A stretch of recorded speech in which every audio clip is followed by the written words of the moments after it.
Bitcoin has just soared through $5,000 for the first time ever, topping its old high of $4,950 on September 1st. It rose over $500, or 10% today, to hit a high of $5,341. Combined with Bitcoin Cash, it now sits near $5,700. This isn't an all-time high for the cryptocurrency space as a whole, though, as it hit a high of nearly $180 billion on September 1st and currently stands at just over $160 billion. That may be due partially to people moving back into Bitcoin prior to the next big fork in November. Bitcoin has been gaining back market dominance against the rest of the cryptocurrencies since June, and again claims more than 50% share of the entire market. While Bitcoin is still small in the grand scheme of things, no one can avoid having to comment on it, from the IMF to the Federal Reserve to JP Morgan. Recently, Christine Lagarde said that Bitcoin could ultimately give central banks a run for their money. Not sure if the pun was intended or not, but it's apropos. Of course, being the television puppet for the IMF, a communist-style central planning agency, Lagarde has serious concerns about how governments will be able to extort Bitcoin.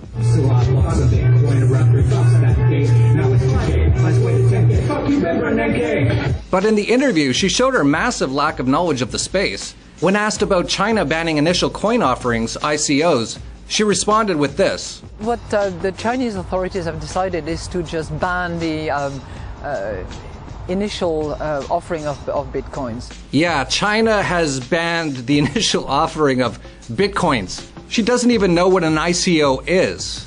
Another commie, Alex Weber, who previously served as head of Germany's central bank, displayed even more ignorance this week, saying Bitcoin is not a currency because it is not a store of value. That's quite laughable, considering his predecessors oversaw the Weimar Republic hyperinflation, and the euro has lost about 99.999% of its value versus Bitcoin in the last 8 years. He said in 2015 that Bitcoin was set to fail because there is no lender of last resort.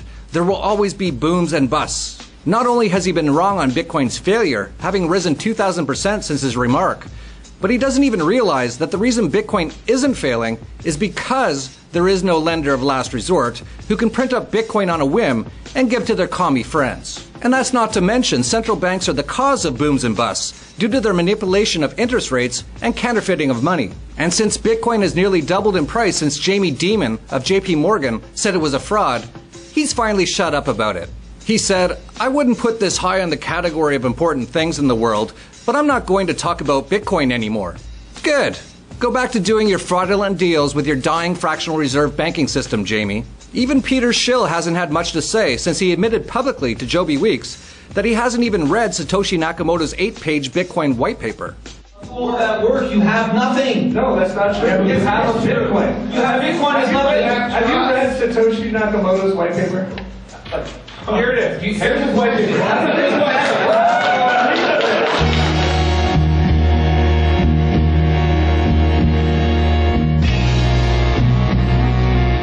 Meanwhile, one of the smartest minds in Bitcoin, Trace Mayer, who first introduced me to Bitcoin in 2011 at $3, has said his Bitcoin price target for this coming February is over $27,000.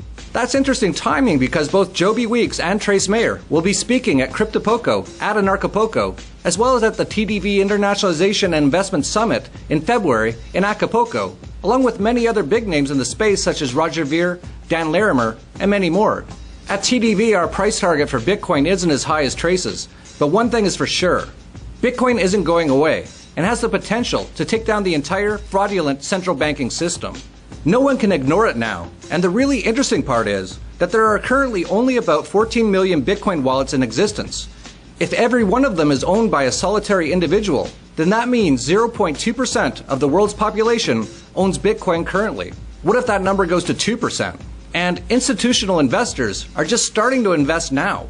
Where could this all go? The sky is really the limit. For now, though, we'll enjoy another all-time high in Bitcoin and 177,000% gain for TDV subscribers who bought when we first recommended it at $3 in 2011. In our celebration, we're offering a limited time discount of 10% to the Dollar Vigilante newsletter, which includes for free our Bitcoin Basics book, as well as the Book of Satoshi, to name just a few. You can get access to that in the notes below. We plan to increase rates for the newsletter at year-end due to demand and inflation of the always depreciating US dollar, so you can get the best price you will ever get by subscribing today by clicking in the notes below. This show's just getting started, so stick with us here at the Dollar Vigilante.